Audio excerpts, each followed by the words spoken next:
కృపాకరికరం సమాధానంలో మా పరలోక తండ్రి, మరోసారి మీ ఘనమైన నామానికి వందనాలు స్తోత్రాలు జీవించుకుంటున్నాం. మహోన్నతుల మహాగణుల పరిశుద్ధుల నిత్య నివాసం దేవాన్ని స్తోత్రం.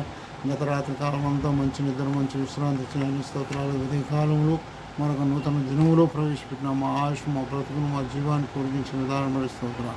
యూట్యూబ్ చేస్తుండగా అనేకులు విని రక్షణ మార్గం పొందగల సాధన దాయిచ్చు. నరకం నుండి జీవంలోని దాటుట్లో సాధన దాయిచ్చు. యేసుక్రీస్తు పరిశుద్ధ నామమున స్తుతించి ప్రార్థించి వేడుకుంటున్నాం తండ్రి, ఆమేన్. పరిశుద్ధ గ్రంథములో నుండి ఎఫెసీయులకు రాసిన పత్రిక 1వ అధ్యాయం 3వ వచనములో దేవుని వాక్యంలో రాయబడింది. మన ప్రభువైన యేసుక్రీస్తు యొక్క తండ్రి యొక్క దేవుడు స్తుతింపబడునుగాక. ఆయన క్రీస్తు యందు పరలోక విషయములలో ఆత్మ సంబంధమైన ప్రతి ఆశీర్వాదము మనకు అనుగ్రహించెను.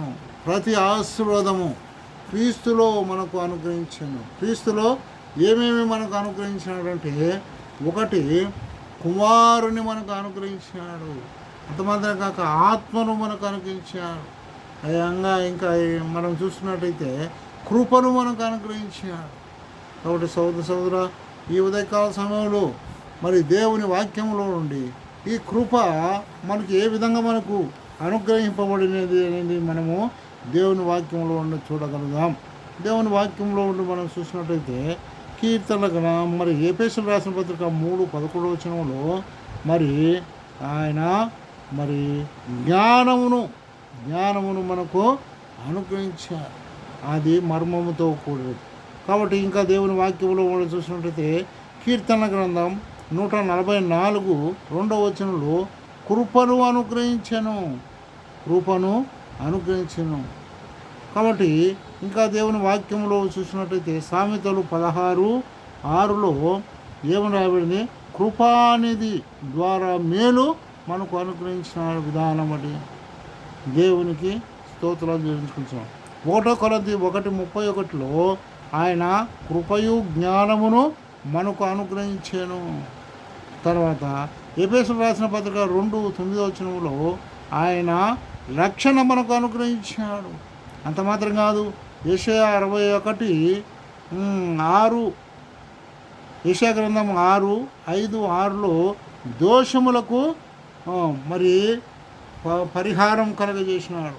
అంత మాత్రం కాదు, ఇంకా దేవుని వాక్యంలో మనం చూసినట్లయితే మరి 1 రాజులు 8వ అధ్యాయం 46 వచనంలో పాపము చేయని వాడు ఒక్కడునూ లేడు అని దేవుని వాక్యం రాయబడింది. కాబట్టి ప్రసంగి 7:20లో మరి దేవుని వాక్యం పాపము చేయలేదని చెప్పబడుతున్నది. ఈ విధంగా అంత మాత్రం కాక నిర్గమాకాండం 15:13 వచనంలో కృప తోడుకొని వచ్చాను అని దేవుని వాక్యం రాబడి. కాబట్టి సహోదర కృప ద్వారా మనము ఏం చేయబడినాము? మరి దేవుని ఆశీర్వదింపబడిన కృప ద్వారా మనము యేసుక్రీస్తు ద్వారానే కృప మనకు అనుగ్రహింపబడింది. తర్వాత రెండవదిగా మనం చూసినట్టయితే యెషయా గ్రంథం 46:13 వచనంలో మహిమ నీకు అనుగ్రహించెను అని దేవుని వాక్యంలో రాయబడింది. మహిమ నీకు అనుగ్రహించెను. ఎటువంటి మహిమ? దేవుని వాక్యంలో రాయబడింది ఆదాములో కోల్పోయిన మహిమ. అందుకొరకు రోమాపత్రిక 3వ అధ్యాయం 23వ వచనంలో ఏ భేదమును లేదు, అందరూ పాపము చేసి దేవుడు అనుగ్రహించు మహిమను పొందలేకపోయిరి అని దేవుని వాక్యం రాయబడింది. అంత మాత్రం కాదు, ఆ మహిమను పొందుటకై ప్రభుని యేసుక్రీస్తు వారు ఫిలిప్పీయులకు రాసిన పత్రిక 2వ అధ్యాయం 6వ వచనములో దేవాది దేవుడి స్వరూపమును ధరించుకొని ఆయన నీ కొరకు నా కొరకు రిక్తునిగా ఈ లోకానికి వచ్చినాడు.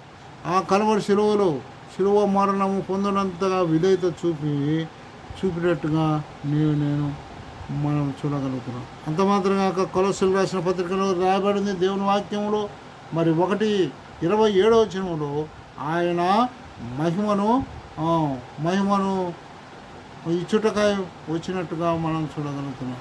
ఇంకా దేవుని వాక్యంలో రాయబడింది కీర్తనలో 71:5లో మహిమ నిరీక్షణ ఆ ఆధారమును ఆయనే, మహిమ నిరీక్షణ ఆధారము ఆయనే అని దేవుని వాక్యం రాదు. అంత మాత్రం కాదు, ఇంకా దేవుని వాక్యంలో మొట్టమొదటిగా కృప ద్వారా మనము ఏం ఏం కలిగింది, మనకు సమాధానము కలిగింది. కృప ద్వారా దోషాలు తొలగిపోయాయి, కృప ద్వారా పాపము తొలగింపబడింది. కాబట్టి రెండవదిగా కృప ద్వారా మనకు ఏమొచ్చింది, మహిమ కలిగింది. మహిమ నీవు నేను మహిమ పొందగలిగిన ఆయన నీ కొరకు నా కొరకు రీతిగా చేసుకొని ఆయన మహిమ నీకు నాకు ఇచ్చేసినాడుగా ఉంటుంది. మూడవదిగా మనం చూసినట్లయితే 2 కొరింథీయులకు రాసిన పత్రిక 5:18 ఆయన నీకు నాకు ఏమిచ్చినాడు, పరిచర్య ఇచ్చినాడు, సమాధానపరచు పరిచర్య ఇచ్చినట్టుగా మనం చూడగలుగుతున్నాం. అందుకొరకు ఎఫెసీయులకు రాసిన పత్రిక 1:3 ఆయన కృప మరి ప్రతి ఆశీర్వాదం, పరలోకం నుండి ప్రతి ఆశీర్వాదం నీకు నాకు అనుగ్రహించేవాడుగా ఉంటున్నాడు. సంఖ్యాకాండం 18:7 నీ దయ చొప్పున నన్ను బాధ్యక ధర్మము చేయుటకు కృప ఇచ్చినావు. కాబట్టి సహోదర మరి మూడవదిగా మనకు దేవుడు ఏమిచ్చినాడు, పరిచర్య ధర్మం ఇచ్చినాడు, పరిచర్య చేయుటకు.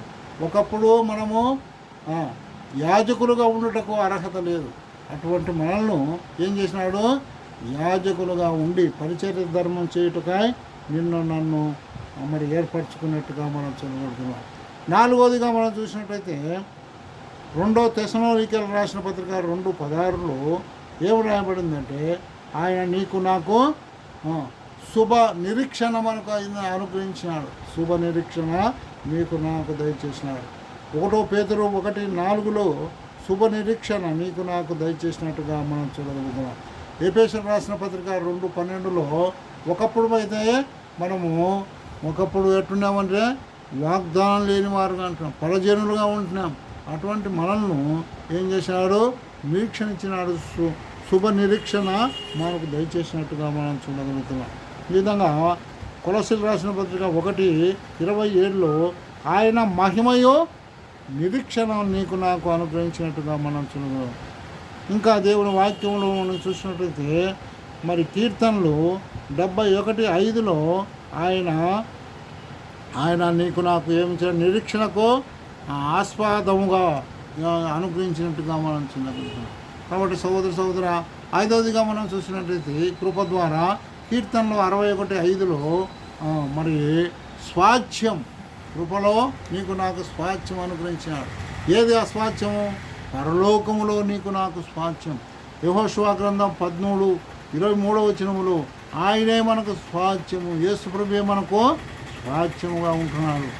సంఖ్యాకాండం 18:20 మరి లేవీలకు స్వాస్థ్యంగా ఉంటున్నాడు, ఆయనే మనకు స్వాస్థ్యంగా ఉంటున్నాడు. కీర్తనలు 16:6 మనోహర స్థలములలో ఆయన స్వాస్థ్యము నీకు నాకు అనుగ్రహించేవాడు. కాబట్టి సహోదర యెషయా గ్రంథం 53:5 ఆయన నీ కొరకు నా కొరకు గాయపరిచి మన అతిక్రమం ద్వారా ఆయన గాయపరచబడినాడు, ఆయన పొందిన దెబ్బల ద్వారా నీకు నాకు స్వస్థత కలుగుతుంది. కాబట్టి సహోదర ఈ ఉదయకాల సమయంలో నీవు నేను పరలోకములోని ప్రతి ఆశీర్వాదం మరి యేసు క్రీస్తు ద్వారా నీకు నాకు అనుగ్రహింపడు. కృపలోనే మనకు ఆశీర్వాదాలు కుమ్మరించబడాయి. కృపలో మనం ఇంతవరకు చూడగలిగిన దోషములను పరిహరించుటకు కృప అనుగ్రహింపడం, పాపములను పరిహరించుటకు కృప అనుగ్రహింపబడింది. రెండవదిగా మనం చూసినట్టయితే మహిమ మనము పొందగలుగుతున్నాం. అందుకే దేవుని వాక్యంలో ఇంతవరకు మనం చూడగలిగిన ఏ భేదం లేదో అందరూ పాపం చేసి దేవుని మహిమను పొందలేకపోయేది అని దేవుని వాక్యం. ఆదాము చేసిన పాపాన్ని మరి యేసు క్రీస్తు ద్వారా నేను పొందగలిగినాం. మూడవదిగా మనం పరిచర్య ఏ విధంగా పరిచర్య, సమాధాన పరిచర్య నీకు నాకు అనుగ్రహించారు. ఒకప్పుడు ఆ పరిచర్య చేయడానికి యోగ్యులం కాదు, అయితే మనం ఒకప్పుడు పరజనులము, పరదేశులము, వాగ్దాన నిబంధనలు లేని వారం. అటువంటి మనల్ని యాజకులుగా చేసినారు. అందుకొరకు ఈ చీకటిలో నుండి మీరు ఆశ్చర్యకరమైన తన వెలుగులోనికి మిమ్మల్ని పిలిచిన వాని గుణాతిశయములను పశురము చేయు నిమిత్తము ఏర్పరచబడిన వంశమును, రాజులైన యాజక సమూహమును, దేవుని సొత్తైన ప్రజలై ఉన్నారు అని దేవుని వాక్యము రాయబడింది. మరి నాలుగోదిగా మనం చూసినట్లయితే శుభ శుభ శుభ నిరీక్షణ, శుభకరమైన నిరీక్షణ, శుభ నిరీక్షణ నీకు నాకు దయచేసిన. కాబట్టి సోదర ఆయన ప్రత్యక్షమైనప్పుడు నీవు నేను ఆ నిరీక్షణ కొరకాయ మనం ఎదురు చేసేవారిగా ఉంటున్నా. ఇంకా దేవుని వాక్యంలో చూసినట్లయితే చివరిగా ఆయన నీకు నాకు స్వాస్థ్యాన్ని అనుగ్రహించేవాడిగా ఉంటున్నాడు. కీర్తనలు మరి కీర్తనల కింద 61:5 రాయబడింది. మరి స్వాస్థ్యం ప్రభువైన యేసుక్రీస్తు వారే మనకు స్వాస్థ్యం.